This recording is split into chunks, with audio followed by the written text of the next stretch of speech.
services in accordance with the Local Government and Elections Wales Act of 2021, which will operate alongside the Council's standing orders. The Council standing orders and code of conduct will apply at all times, and members should conduct themselves accordingly. Please, can those attending online switch off your cameras and mute your microphones when you're not speaking to ensure there is no unnecessary background noise. Can I also remind members to ensure the chat function is switched on and to use that facility to indicate to me when they wish to speak on a particular item. Please do not speak until I invite you to do so, and remember to unmute your microphone and switch your camera on. A recorded version of this meeting will be uploaded for public viewing as soon as possible after the meeting, and whilst translation of the proceedings can be provided upon request. The images of said recording may also be used for training purposes within the Council. Good evening, everyone, and welcome. Let's start with apologies, please, Neil. And Councillor Baker Westhead, Councillor Morris and Councillor Whitehead. Thank you very much. Do we have any declarations of interest this evening? Yeah, a family member is both a fosterer and a carer. Thank you very much. Myself as well. A doctor. My daughter's a social worker and a kinship carer. Thank you very much, Councillor Davis. That's brilliant. Thank you. Okay, so we shall move on to the South East Wales Adoption Service update. We've got Becky here. Becky, do you want to introduce yourself, or do you all want to introduce yourselves? And then we'll go from there. Lovely, thanks. Hi, I'm Becky Jones. I'm Service Manager, South East Wales Adoption Service. Lovely. I'm Louise Quatermass. I'm Service Manager covering residential and resources, which includes the fostering service. Sue Boyner, I'm the Head of Children's Services. Thanks, Leslie. Okay, Becky, over to you, I believe.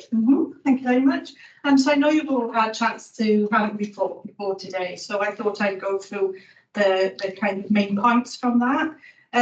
So I gave some background, which you may have already known, that South East Wales Adoption Service is the 5 local authorities in South East Wales, and we're one of 5 adoption regions across Wales. So in the report, I've broken down the performance information by local authorities so that you can specifically see the numbers for Newport. So as kind of an update, as of today, there are 10 children waiting for adoptive placements now for Newport area. One of those is sibling group 2, and one is having a child-specific assessment with their foster carer. You will notice from the data that's provided that there are a highest number of adopters approved in the Newport area.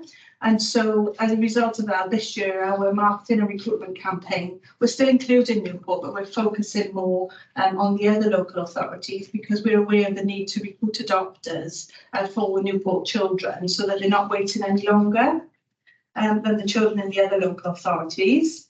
The average time for children from having a placement order when they can be adopted to the time they're adopted is 9 months for SUAS, and the national average is 8.6 months, so we're there and thereabouts nationally.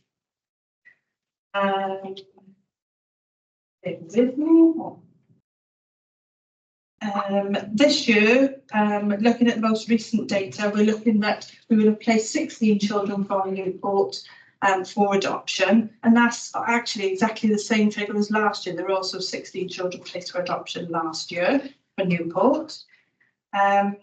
In terms of adopters approvals, nationally, the number of approvals for adopters is lower, and that's something that the National Adoption Service, who oversees all of the adoption regions, is also trying to address with a national marketing campaign, as well as our local and regional campaign.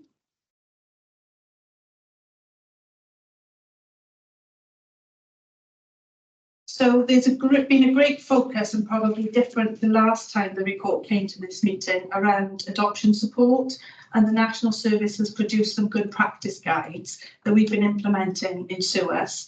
And one of those is around the transitions and early support for children when they're placed for adoption. And we have what's called Understanding the Child Base, which involves all professionals around working with the child to provide the best information available to adopters to prepare them to make sure the adoption support starts right at the early stage, which we're starting to see the outcome of that is much better for children. Moving on to life journey work for children. So this is when they're having a life storybook of their journey, I guess, through the care system to the point of being adopted. And that is something that nationally we're trying to improve for all children. And you can see from the figures that we've seen a significant improvement in the life journey work being produced in a timely way for the children in Newport.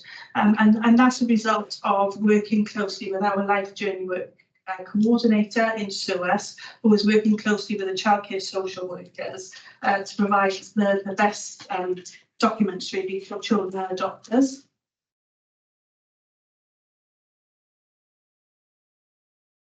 We've had this year our first Welsh Early Permanence approval. So this is a foster carer. They're approved as foster carers and adopters. So children can be placed with them and remain with them if their plan moves on to be adoption, which is something they've had in England for a while. So it's great to see it in Wales now.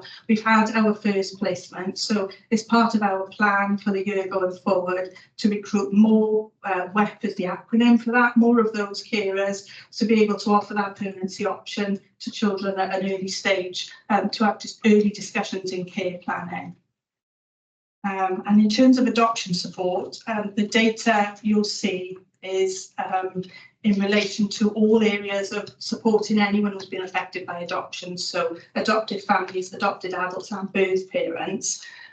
Recently in the court arena, we were commended for the support that was provided to a birth parent in one particular case, which was good to have that recognised. So it's understanding that the journey for the child and the birth parent throughout the process, and providing support to everybody really through that. And thinking about the modernisation of contact is something that's on the national agenda. So moving away from just exchanges of letters, and where appropriate to think about particularly siblings being able to see each other face to face where that's possible and where that's safe as well. And another area of development is for adopted adults, where they can access their records. There are regulations, post-commencement regulations, you'll see I've mentioned them in the report. We're starting to see those referrals coming through now, which is something new for us, providing contact and reunion work for adopted adults and their relatives too. I think I've covered everything I wanted to cover, but I know you will have read it as well. So anything else? Great, no, that was really informative. Thank you. Thank you. Right, let's stop questions then. They'll go easy. Okay, thank you. Bev, would you like to go first? Oh, sorry, Councillor Davis. Right. Yeah, I've got to say, I really enjoyed reading the report. I also enjoyed the graphs because it was nice to be able to compare Newport to other authorities within that 5 group. What I'd like to know is, does many of foster parents actually go on to adopt? Is there a percentage of them, or is it usually that they foster and just continue fostering, they don't adopt? I don't know the percentage, but where a foster carer expresses an interest to adopt a child, the local authority needs to consider that. If they've fostered them for over a year, they have a right to be able to apply. It's usually best done with the local authority support. I think with the introduction of Welsh Early Permanence, that will allow people to choose that route as a way to adoption, as well as fostering. Lovely, thank you. Have you got any other questions, Councillor Davis? Yeah, another inquiry I had was in the last 12 months, there have been 89 inquiries. What I was concerned about, though, is a lot of those, the assessments are very low. Is that due to you still having problems with staffing? It's a good question.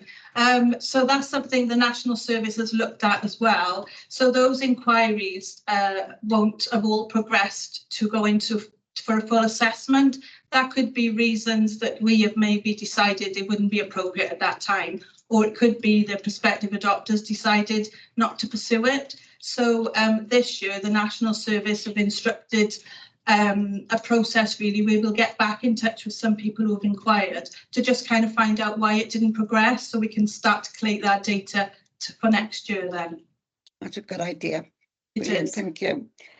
Just one other one. I was reading about Foster Wales undertaking a project to seek harmonisation of foster carer fees. Now it says that it was meant to be completed by March, but it's been delayed. Is there a particular reason for that? Councillor Davis, can we pick that one up when we get to the fostering report? Would that be Yeah. okay? Yeah, Thank that's you. no problem. Yeah, Perfect. Thank you very much. Thank you. okay. Have you got any more questions on the first report? No? No. No, that's fine. Thank you, Councillor Davis. Councillor Durrett. Okay. Yeah, thank you for your report. Very interesting and informative. Can I ask you about the objectives, the overall objective of the South East Wales Adoption Service, and to what extent have they been achieved? Yeah, so the objectives of the South East Wales Adoption Service is to provide services to all those affected by adoption. Specifically for children, it's to identify and match for adoption when adoption is part of their care plan, and to achieve permanence at the earliest opportunity, and provide, there's a big emphasis on providing support right throughout that journey as well. So to what extent, or rather, you know, to what extent are those objectives being achieved, and what are the obstacles in reaching those objectives? I would say they're being achieved in that every child who comes to our service for an adoptive placement, even if we're not able to provide that within SUAS, we can look outside to other agencies. So where adoption is a plan, that plan can be achieved even if it can't be within SUAS. I think the obstacles, the challenges at the moment are the amount of adopters we're able to approve because inquiries have reduced, and particularly for Newport, that we had that group of adopters that were from Newport, which meant we couldn't place Newport children with them due to risk factors in the main. I just come in just in terms of, I think the other challenge that you probably find is like with fostering, I think that there's a lack of adopters that are willing to adopt large sibling groups. Oh, yes. Yes. or children with complex challenging needs. Yes. So that often is why then we look outside of SUAS, isn't it? And maybe approach various different agencies. Yes. Yeah, you're exactly right. Yeah. Thanks. Any other questions, Councillor Durrett? Yeah, it would be nice to catch up in future reports on progress maintained as well, I think, if that's possible. Yeah, it's possible for me. Yeah. Thank you very much. Councillor Screen? Yeah, thank you, Madam Chair. Yeah, two questions really. One is a sort of general question. I noticed recently a number of adverts coming out, Wales government recently asking for adopters. You know, and I'm just wondering, you know, how difficult is it to get adopted parents? You know, what the barriers perhaps facing people who wish to adopt? You know, is there any particular reason, or is it a social trend or something? So, you know, why is there a shortage? Is there a shortage, rather? Why is there a shortage? Really? I would say that yes, at the moment there is a shortage, and that's a trend that's seen right across Wales. Pre-COVID, it was the other way. We had more adopters, and we were in a position then where perhaps other agencies might come to us for our adopters. The National Service are trying to look into any reasons for that. They think there may be links to cost of living crisis, people having to live differently, I guess, in terms of their finances and their employment. And then the cost of, if they got a birth child already, the cost of that increasing. So we think those could be contributing factors. I think that like what Natalie was saying about children maybe with complex or perhaps someone might perceive difficult to manage behaviour, the campaigns you'll see are around this is the support that we can give to families, and we understand and expect that you will need that. And I think that's a message that needs to get out there more for adoption, whereas perhaps historically people wouldn't have thought about professionals being involved around that after. Okay, so I mean, so the cost of living crisis, I mean, do the adopted parents get paid or get allowance? So they don't get an allowance. There is a financial assessment that they can have that can be means tested if there are particular needs, especially for a child or perhaps a sibling group, but there's no standard allowance. And obviously, you know, the cost of living crisis, that's important, isn't it? Yes. You know, people trying to support another child. Yeah. Okay, thank you. Yeah, the second question really, well, I was going to ask one question, but something else came up. I just thought about you know, at the end of the adoption process. I mean, is there a point where, you know, the child becomes a young person, and then does the adopting process stop there, or what happens? So do they be made part of the family, or do they have to go on their own? So is it a bit like the fostering service? Yeah. Yeah. So not a fostering question. No, but I guess you're asking whether they at the end, whether So legally, when you're adopted up until 18, like with a birth child, they parent responsibility, so they remain with their family. Yeah. And then it stops. Then responsibility. So legally stops. Yeah, because they become an adult. But I guess in terms of if we think about young people's emotional maturity and perhaps some of the challenges they face, their adoptive parents remain supportive in their lives through their early adulthood, like you might with a birth child. Their parents, but the legal responsibility, I guess, stops at 18. I remember seeing a programme recently about children in care, and the lack of provision, but once they leave care, yes, I just wonder the similar thing. No, that's fine. That's good.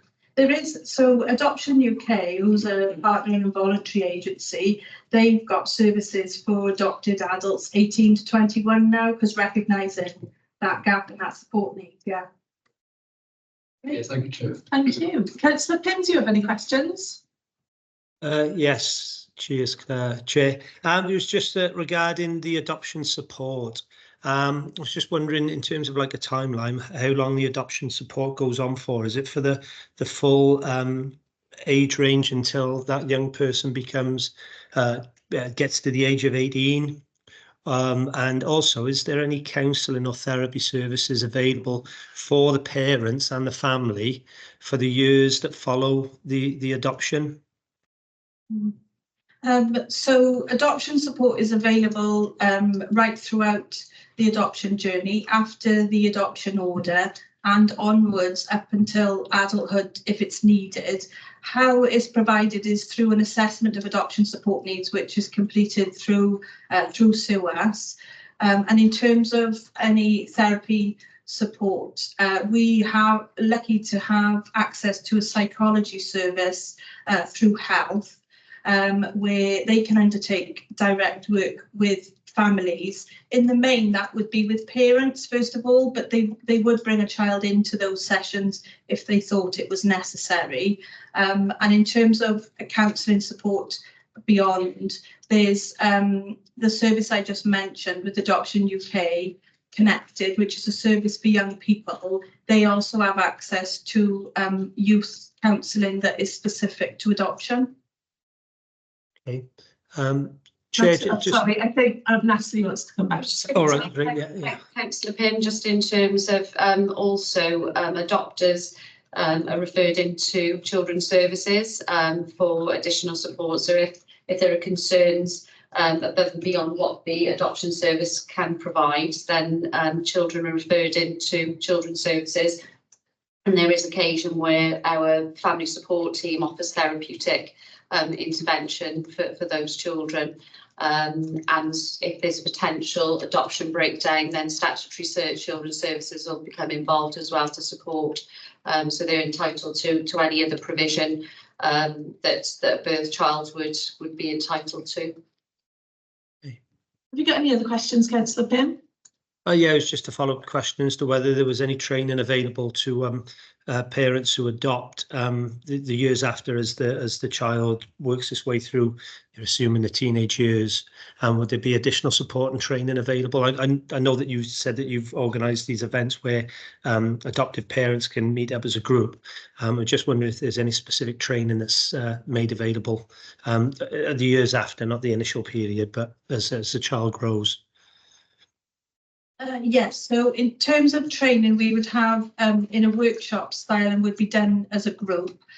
Some of those that are led by our psychologist, some led by members of the adoption support team, and some that are accessed via linking in with our other adoption regions as well. So one, for example, would be parenting teens, for example, specifically for adopters. That was run by North Wales Adoption Service, but was online, and they allowed SUAS adopters to access that as well. There's also something called Adoption Passport that is available to all adopters when they're first approved and matched, which is linking to Adoption UK to, again, resources, groups, workshops that they provide as well as SUAS. Okay, that's great, thank you. Thanks, Councillor Pym. I've got two questions and then I'll come back to you, Councillor Judd, if that's okay. The first one kind of bridges fostering and adoption. So the early permanency is clearly great and wonderful. Is there a concern that will pull people out of the fostering system though, if they're adopted? Do you see what I mean? So if fosterers go on to become adopters, everyone's got capacity for the level of children they can, that they can manage and give enough time to. Is there a concern that will take away from the fostering?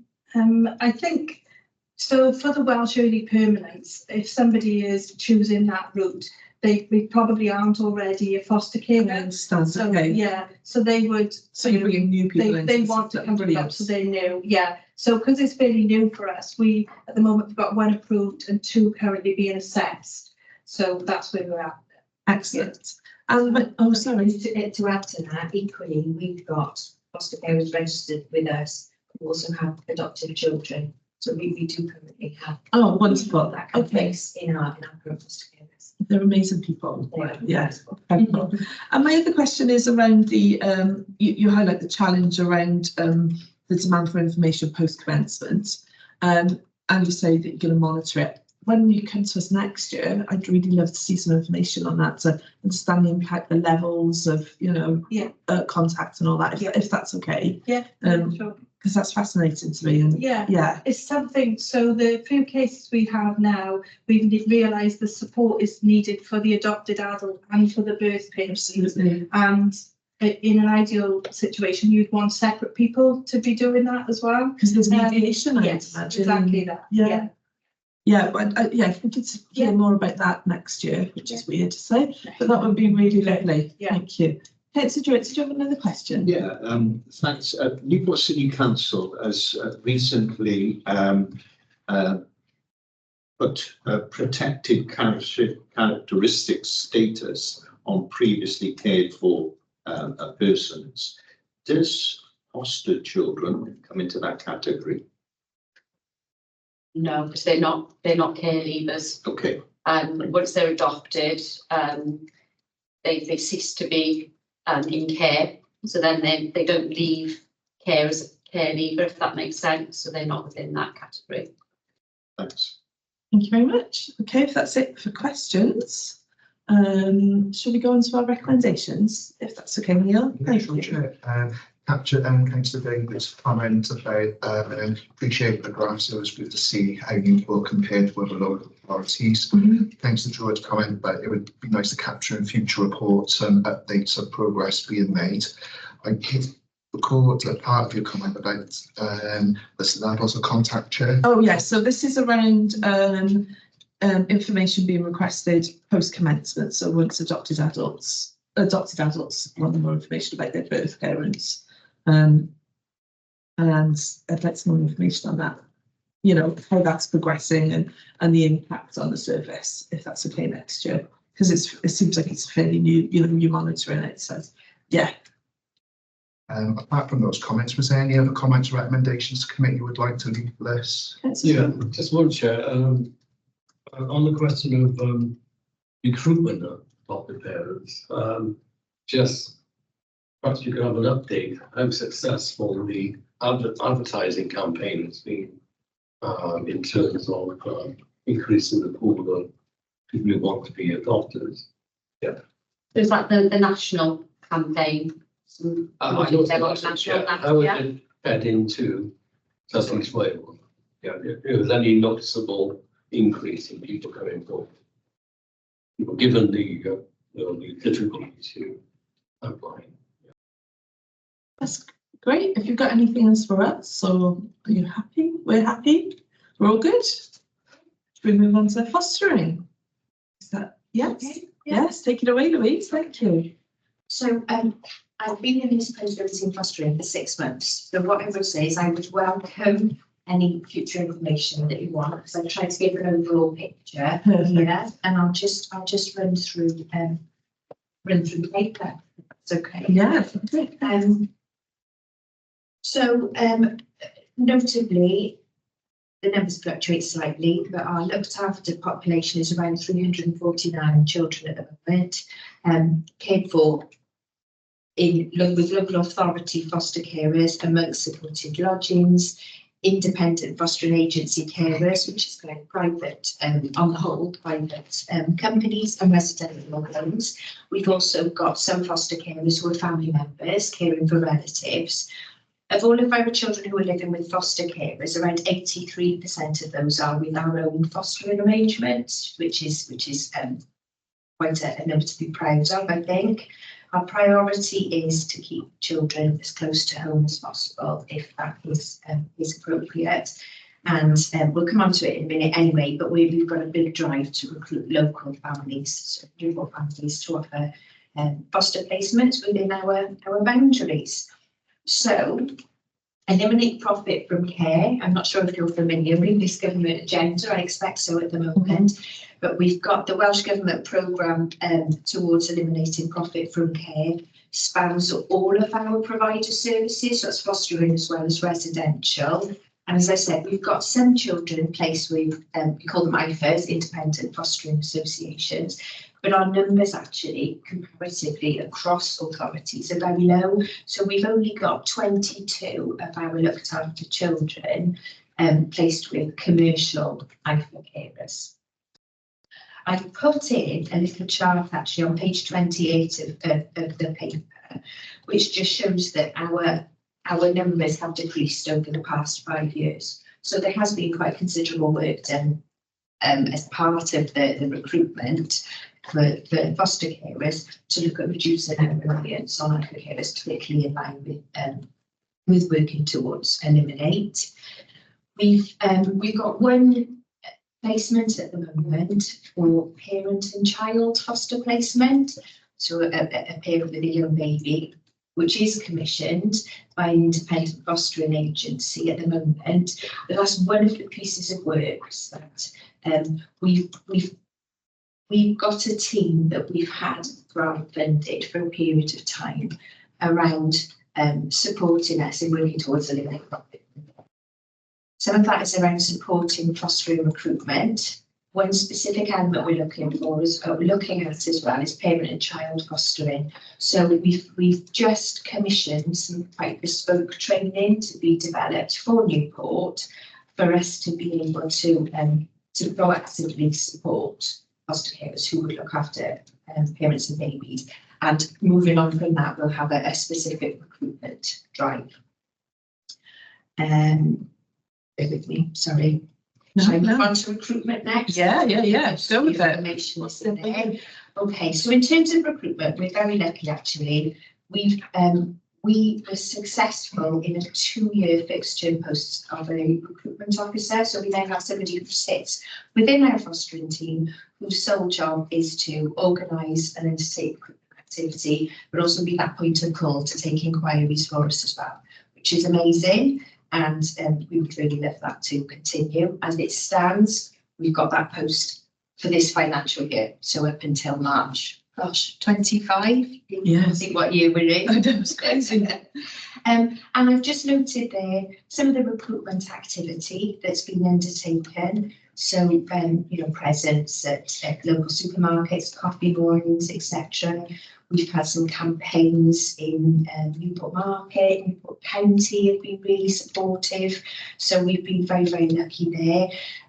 You mentioned about seeing adverts, etc. for adoption. Well, equally, there's a national campaign supported by Foster Wales, a marketing campaign around local authority fostering recruitment. So, you know, if you drive into Newport through Bringlass tunnels, hopefully you'll see a big Yes. LED display for our fostering services. So there's quite a lot of specific activity going on.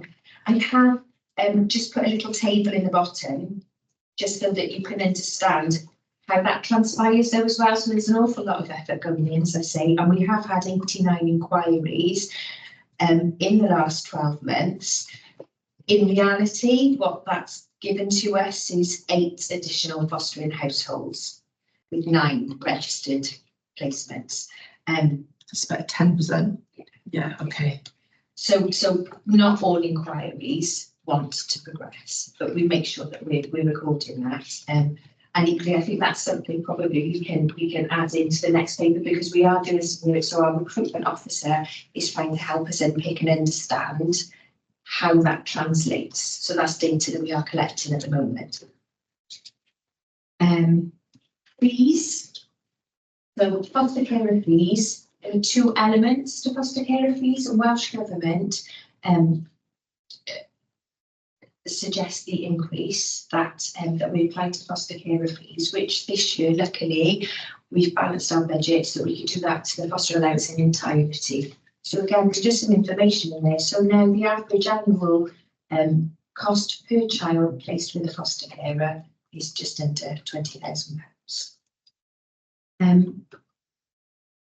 Amongst their work, as I think we've already mentioned, there is some Foster Wales commissioned an external partner to look at harmonisation of fees, and that has taken longer than anticipated. I think that's around, we're talking about 22 local authorities, and there are so many differences and nuances in, oh gosh, in terms of policies. I'm looking at Natalie just to make sure I give you the right information, but you know, in terms of what that means across the board, there's a significant cost that will come with that, and that has been recognised, and that's been related to Welsh Government. I'll just come in there, Louise, just in terms of a climate response, we've indicated that, yeah, absolutely, we're in support of harmonisation of fees. However, we would need a significant injection of cash in order to ensure that that goes ahead. So it's the principle is absolutely right and proper. However, local authorities, because of the significant uplift that would mean, we would need an injection from cash from us. Absolutely, you would, yes. And yeah, okay. But even with that, well, we'll talk about it in a minute. Yeah. So moving on to the future, we're going to continue our work to recruit and retrain. Oh my goodness, I'm sorry. To recruit and retain foster carers through dedicated campaigns and equally spread the word. We're looking as well at expanding that internally, aren't we? With some specific marketing as well around, as I've already mentioned, foster carers who can support parent and child, and we'll move forward, you know, being able to support them more holistically in conjunction with our other partners, so our baby and me team, and getting training and support in place.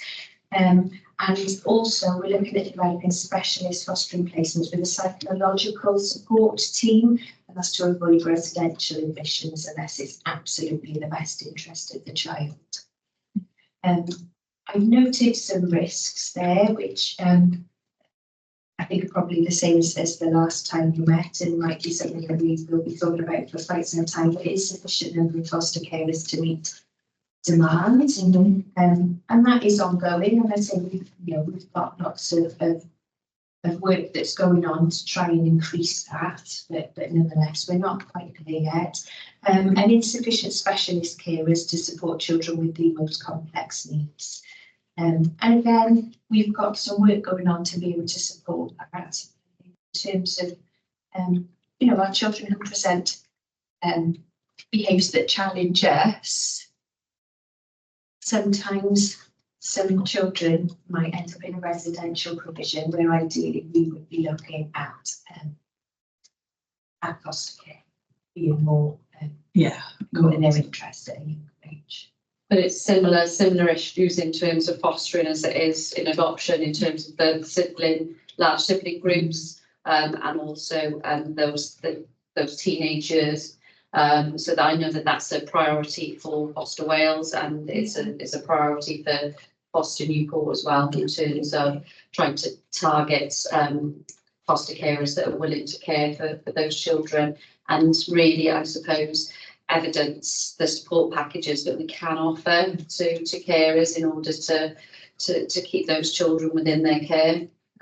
So yeah, that's a priority for us moving forward. Okay, thank you very much. That was great. Thank you. We'll start with questions. Start with Councillor Davis, if that's okay.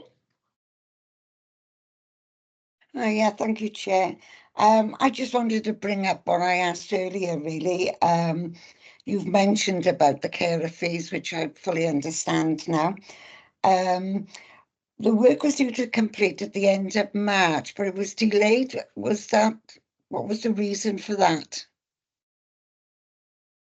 It's the harmonisation of fees, yeah.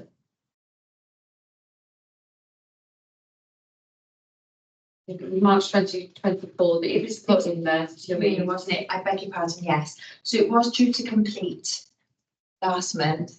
The delay is around the fact of the investment is needed in order to progress it any further. So it's been escalated to Welsh Government, because as Natalie said, you're talking about a significant figure of money that would be needed to implement this across all 22 authorities at the same time. Yeah, that's brilliant.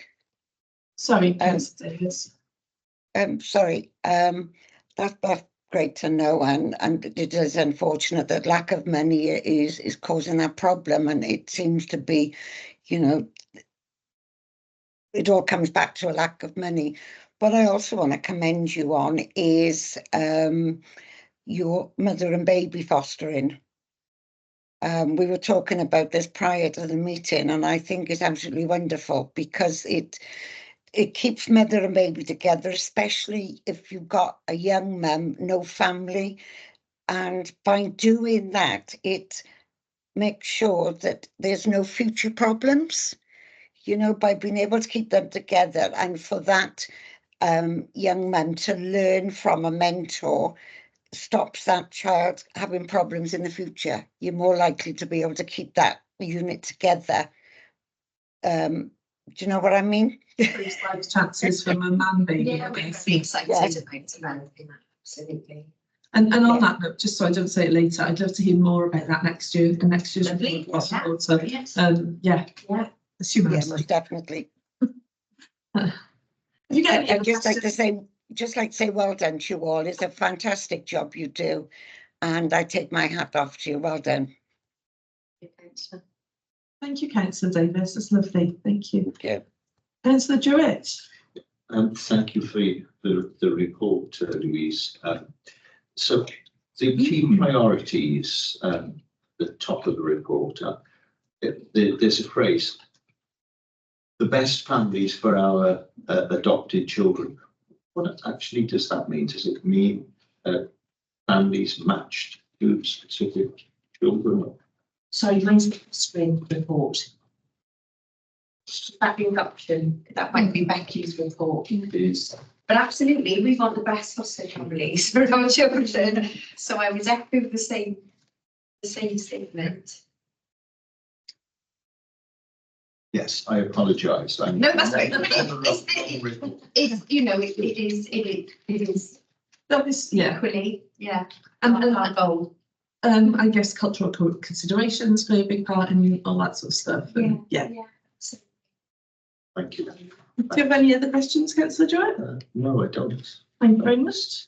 Councillor Screen. Thank you, Chair. Yeah, again, just commend you all for the work you're doing, the very, very challenging environment you're in, and seem to be doing a very good job. So, well done.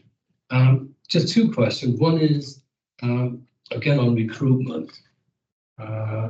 I just wonder the difference between recruiting for adopted parents and recruiting for fostering.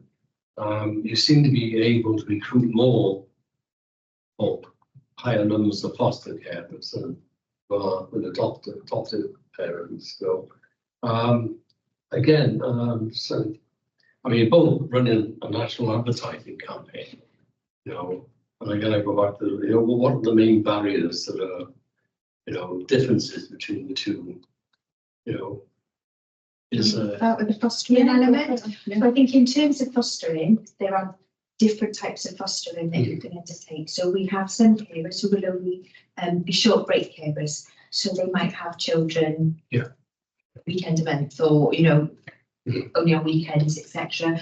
Or will specifically take care of children for quite a short period of time. We have longer term foster carers. I think, I mean, the difference is when you adopt, they become your child. yes, and I they're just say Yes. yes. And definitely the majority, not all, but the majority of people who adopt haven't been able to have a birth child, I guess, have a Yes. child in that Yes. way. So it's a way of creating a family for them for life. And the legal status, Yes, that's your absolutely, child, isn't it? absolutely. Whereas with fostering, it's not that legal. Yeah, I just sort of clarifying the problems in recruitment, retention. Yeah. Just second question is really about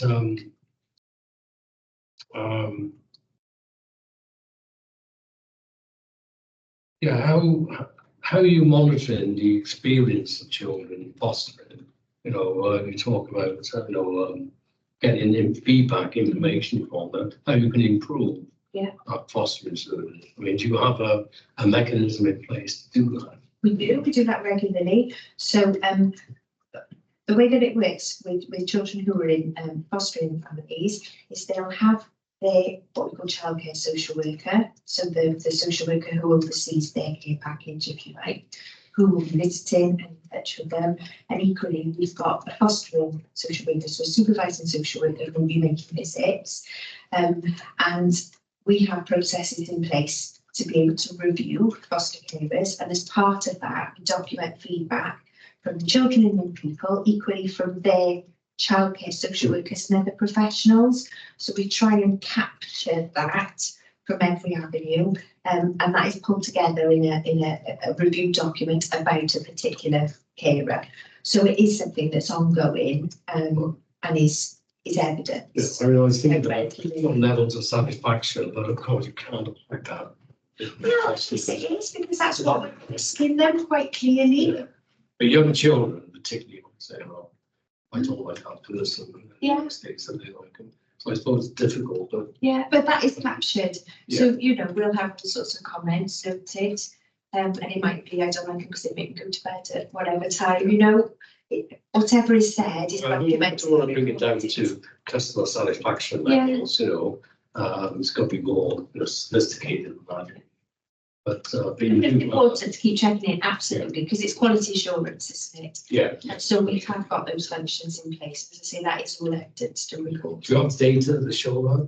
Yes, so under the regulations of the fostering service as well, we have, again, a number of mechanisms for CIW. So for our registration, we have to record 6 monthly quality of care reports. So all of that data is captured within there. And again, those are available and for inspectors, etc. And then equally, we have kind of 3 monthly more data-driven reports, but where we also capture positive and negative. So we're always looking at, you know, complaints or As important, that come in, as well as So perhaps that information will be affected. Let's see a bit of that next. That would be great. Yeah. More is more with us. We like more. Leslie. Yeah, just to add to that, there's a grants advocacy service as well that each local authority currently contributes to. So each of our children that are looked after have access to an advocacy service where you know, they have opportunity to speak to somebody independent of their social worker, foster carer, etc., to articulate how things are going for them. Also, they have an independent reviewing officer that reviews their care plans. So that's another forum where children can articulate how they're feeling. All our paperwork as well is very much the voice of the child is at the centre of everything. So that's something that, you know, we prioritise. Thank you. And before I go to Councillor Morris, I've just got a question around kinship carers. Now, I know kinship carers don't receive the same allowance as foster carers, do they? Am I correct in thinking that's a slightly different level of payment or a slightly different way it's administered?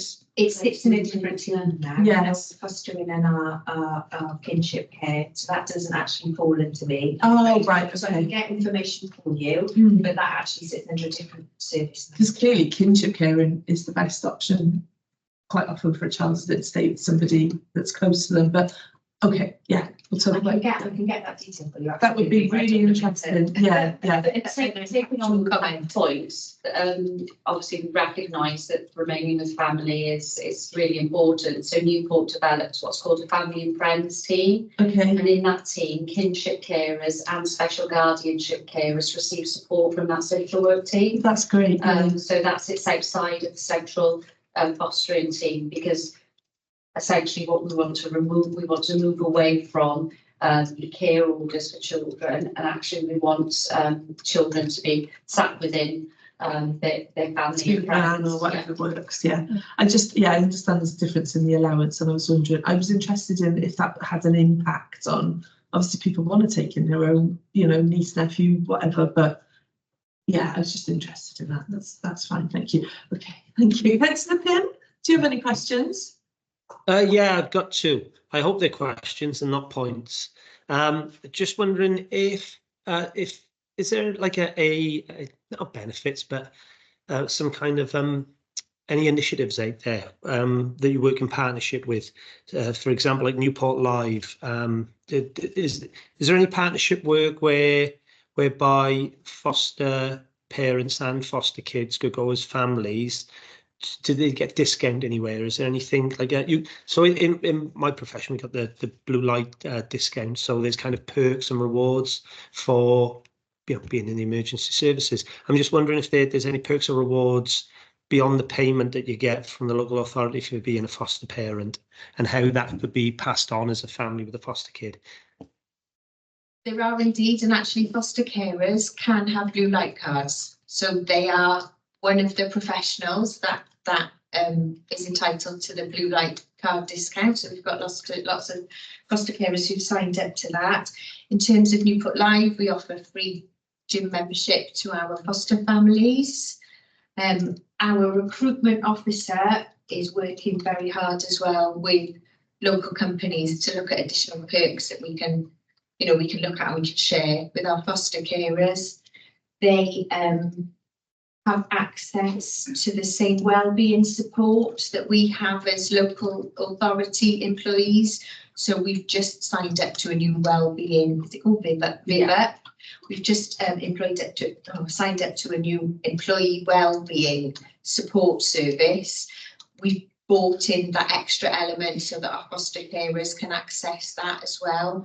So there are, I can't remember what the other card is, but there are certain kind of discount cards and provisions, absolutely. And like I said, we're trying to look at that to be more kind of local stuff as well. So discounts for foster carers. Do you hold events as well, parties with the summer? We do. So we have regular events, and notably as well in foster care fortnight. Yes, it is. Fortnight. We put on some appreciation events. So we've got plans underway. Is that June foster care? That's in May. It's in June. Or am I making that up? So I think it's in May. We've got license booked. Brilliant. Yeah. And we put on like a Christmas party and summer party. Yeah, so we engage a number of volunteers within the community and businesses, and they support us in providing gifts by providing activities in order to assist us in celebrating with the children. There's been the last one, the Christmas event, which was a great success, wasn't it? Excellent DJ. Thank you. Oh, Thank you. So thank you very much. Yes, no So, problem. I can do the same. it's a Do the settled same question. this year. And the other point I was hoping to raise is, you might be reluctant to answer this because it is being recorded. But I was wondering if there was a change in any of the legislation or governance that you're kind of you have to follow from the management and the layers above. What could change to make fostering easier for you to kind of sell to people? Are there any restrictions in place at the moment that if they were to be made more flexible or removed or looked at, from your, because you're like, the front of shop, that you're seeing, what is holding you up in terms of what might stop, what obstacles are there? What could change? That the harmonisation of fees would be helpful, which obviously involves a cash injection from Welsh Government. Yeah, but I think it's often a struggle for the foster carers when children are not in education, or when they weren't able to access appropriate health provision. So some of those are challenges that we face, and I suppose by increasing that level of support, I think foster carers would feel far more supported in terms of their ability to continue caring for children with really complex needs. I think that's something that we struggle with in terms of access to CAM services. I don't think that's going to be a surprise to anybody, but I think that foster carers need the additional support with the level of need that children are presenting with at the moment, because we're not struggling in terms of recruiting foster carers to care for babies. It's foster carers that we require for our kind of adolescent population and large sibling groups. So it's those children that have got the most complex behaviours, really. So it's developing the package around foster care. I think that more than the money. Yeah. Okay. Interesting. Yeah. Okay. Absolutely. That's great. Thank you, Councillor Pym. Yep, Councillor Morris, hello. Have you got any questions? I have actually, Chair. I apologise for being late, but I was double booked at another meeting. No worries. We appreciate you coming along. Yeah, this one borders. It may well have been asked already, and it's very similar to something I think Councillor Screen was pointing towards. How often do we find that a family are totally unsuitable to foster? Once they've taken a kid on, how often does that happen, and what happens in that case?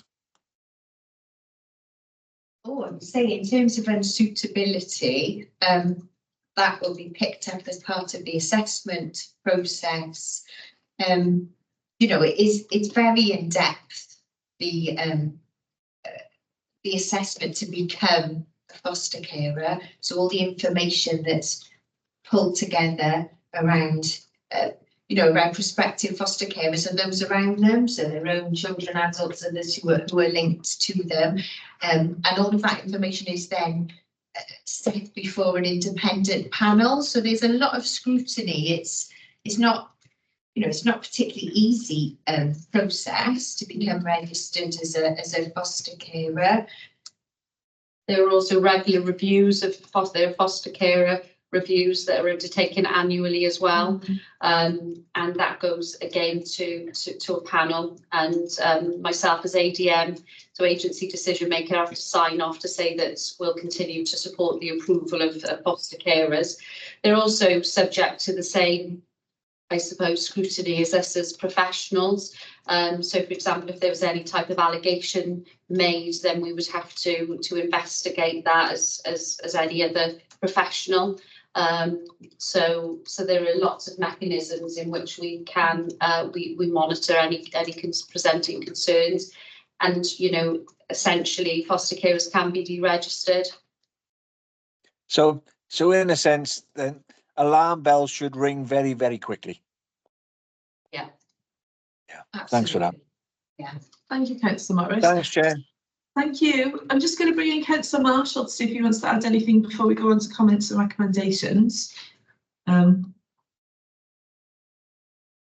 Marshall.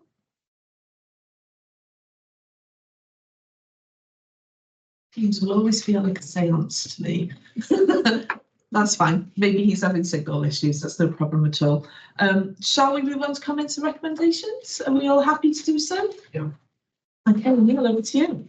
Okay, Patrick, Councillor Davis's comment for commending the mother and baby fostering, make sure that there's no future problems. If nice thing to implement, or it's more likely to keep a family unit together. Yourself, Chair, would like more information to be added to the report next year. Councillor Screen's query about monitoring the experience of children in the fostering. Was there anything in place? Could we see more information presented next year about the children's experience? Your query, Chair, about the kinship carers allowance. That's fine, I understand stuff it was, but yeah, it's just been interesting. Other than that, was there any other comments, recommendations the committee would like to make in regards to the report? Anything? Just keep up the great work. I mean, you guys are doing wonderful work all of you. It's amazing. It is wonderful. Thank you very much. Thank you, and thank you for joining us this evening. Yes. Thank you. I look forward to coming back. We look forward to having you back next year.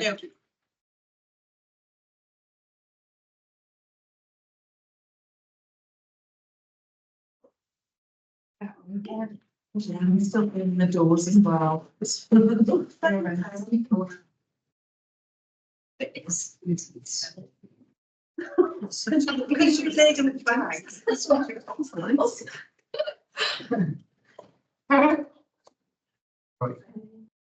thank you very much. Thank you. Okay, so now we move on to item 5, which are the scrutiny advisor reports, which you'll find on pages 38. Neil? Yeah, so on page 37 of the agenda, Chair, the committee's action sheet, all actions are all completed and up to date. Perfect, thank you very much. Thank you for all your hard work on that as well. That's great, thank you. And then we move on to the minutes of the last meeting. Would anyone like to propose them as a true record? Yeah. Like to do it, anyone second? Second. Thank you very much. I believe that's it. Thank you very much. That's the end of the meeting. We'll close the meeting. Thank you everyone for coming along. Thank you to all the officers for all your hard work, as always. Yes. And hopefully see you next time. Thank you, Chair.